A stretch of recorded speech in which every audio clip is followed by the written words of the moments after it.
예, 정읍고창의 유성립 의원입니다.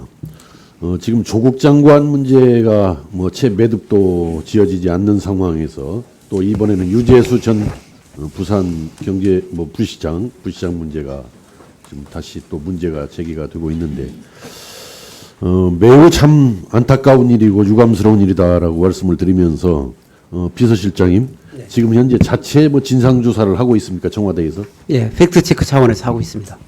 언제부터 하고 있습니까, 그건? 네, 첫날부터 하고 있습니다. 예, 그 자체 진상 조사 대상에는 조국 전 장관이 포함이 됩니까, 안 됩니까? 안 됩니다. 안 돼요? 네. 저는 지금 검찰에서도 이 문제를 유재수 씨 문제를 아마 철저하게 수사를 하고 있는 것으로 알고 있습니다만은.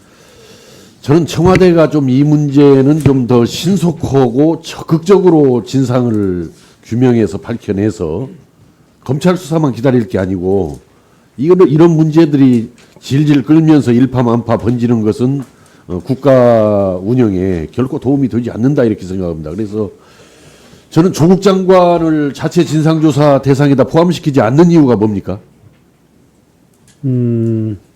이것은 이미 검찰 수사 단계에 있고 사실은 이제 검찰에서 수사를 할 것이기 때문에 저희들은 사실 조사 권한은 없습니다만 팩트 체크 차원에서 당시에 있었던 상황에 대해서 알아보는 수준으로 하고 있다. 저희들이 조사 대상이 아니기 때문에 그렇습니다. 그러나 제가 강조하는 것은 여러 가지 또 법리적인 한계도 있겠고 권한상의 한계도 있겠지만은 좀 신속하고 적극적으로 청와대가 이 문제를 밝힐 건 밝히고 해명할 건 해명을 해서 매듭을 짓는 것이 중요한 문제다. 제가 오늘 아까 이 부분에 대해서는 저희들이 지금까지 밝힌 것에 대해서는 말씀을 드렸습니다. 예. 저는 또 이 문제를 보면서 지금 우려를 하고 있는 것이 이것은 이제 정책실장께 묻겠습니다. 이런 조국 전 장관 문제, 유재수 전 부시장 문제 와중에 정말 이 무너져가고 있는 대한민국 경제 문제가 이 실종되고 있는 것이 매우 안타깝습니다. 결과적으로 우리 국민들이 나중에 겪어야 할 경제적인 그런 고통이나 어려움을 생각한다면은 이런 사태의 와중에 이 경제 문제가 실종되고 있는 점이 굉장히 안타깝다라는 점을 말씀을 드리면서 지금 경제 굉장히 어려워지고 있죠. 예, 어렵지만 바닥을 다지고 있다고 생각하고 최선의 정책적 노력을 하고 있습니다. 내년도에는 성장률 기준으로도 더 어려워질 것으로 또 전망들을 하고 있는 거예요. 내년도에도 2020년도에도. 그렇지는 않습니다. 저는 이명박, 박근혜, 문재인 정부로 이어지는 이 경제난의 원인을 정확하게 밝혀서 제대로 대책을 찾아내야 될 일인데 지금 정부가 일관되게 지금 이야기하고 있는 것은 대경제 여건이 안 좋다. 잠재 성장률이 나빠서 그렇다. 이게 지금 정부의 일관된 답변이랄까 해명이랄까 변명인데 대외경제 여건 탓을 하면 안 됩니다. 제가 자료를 쭉 뽑아보니까 2011년도 수출 증가율이 19%를 달했는데 성장률은 3.7%였어요. 2014년도에는 수출 증가율이 23.3%에 달했는데 성장률 3.2%. 2017년도 수출 증가율 15.8%, 성장률 3.2%. 또 2012년에는 수출 증가율이 마이너스 1.3%였는데 우리 성장률은 2.4%. 또 2016년도에는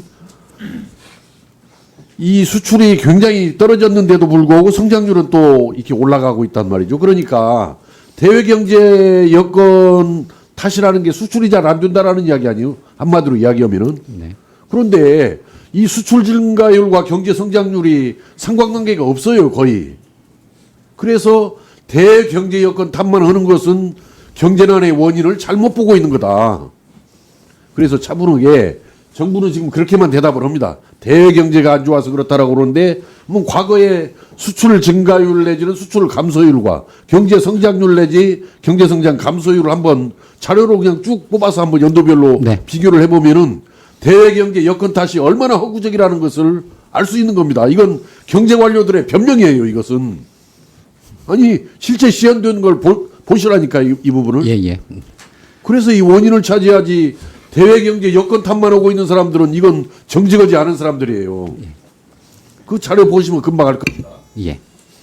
마지막으로 이제 하나만 더 추가 시간을 지나서 좀 시간들이 좀 촉박해서 당부를 받았습니다만은 지금 문재인 정부 들어와가지고도 더 경제난이 이렇게 어려워지고 있는 이유 중에 하나가 분기별로 경제 성장률 이게 급등이 올랐다 내렸다가를 아주 반복하고 있는 거거든요. 분기별로. 예. 그건 뭐 내가 시간 관계상 구체적인 수치를 말씀을 안 하겠지만은 전분기에 비해서 후분기가 막 급격히 올라간다든지 급격히 내려간다든지 이걸 반복을 하고 있는 거예요. 이게 반복을 하면 어떤 문제가 생기느냐. 경기가 좋아졌을 때 고용이나 투자를 늘려야 되잖아요. 좋아졌을 때. 근데 이게 또 급격히 나빠질 가능성이 높기 때문에 고용과 투자를 늘리지 못하고 결국은 뭐 실업률에도 문제를 주지만은 잠재 성장률에도 영향을 주는 겁니다. 이게 이 경기 관리를 제대로 과학적으로 합리적으로 잘 못 해나가다 보니까 잠재 성장률이 더 떨어지는 거예요. 이것도. 그러니까 경기 관리하는 것도 경기 정책에 해당이 되는 겁니다. 경기 정책에. 그래서 이제 연말은 가고 우리 국회도 문을 이제 닫아야 할 때가 왔고 또 이제 정부를 뭐 만나야 할 기회도 저도 없어집니다. 이제는. 그렇기 때문에 이제 연말을 좀 결산을 하면서 한번 꼼꼼히 살펴서 왜 이렇게 경제난이 계속되고 있는지를 한번 정책실장께서 한번 파악을 해서 내년도부터는 좀 새 출발해야 할 거 아닙니까? 네, 알겠습니다. 희망을 가지고 나가야 할 거 아닙니까? 그 의원님께서 지적해 주신 그 말씀 경청하겠고요. 다만 대외 경제 환경이 악화되었다라고 하는 게 단순히 수출 증가율이 떨어졌다는 것뿐만 아니라 과거에 비하면 수출이 경제 성장률로 연결되는 이 고리가 굉장히 세계 경제 질서가 달라졌습니다. 말씀하신 것처럼 연결고리가 그 원인만 네. 수출 문제가 있는데 그래서 제가 드리고자 하는 말씀은 뭐냐면 과거에 한국 경제는 수출을 통해서 또는 투자를 통해서 성장하는 방식을 택해왔는데요. 놀라운 성공을 거뒀습니다만 이제는 그 유효성이 굉장히 약화되었고 이른바 낙수효과 모델은 더 이상 의존할 수 없는 과거의 경제 모델이 되었다라고 생각합니다. 바로 이런 부분에 관해서 단순히 대외 경제 환경의 악화 탓만 하는 것이 아니라 우리의 어떤 성장 모델 또는 경제 구조를 근본적으로 바꾸는 장기적인 노력을 해야 되겠다라고 저희 정부에서는 생각을 하고 있고요.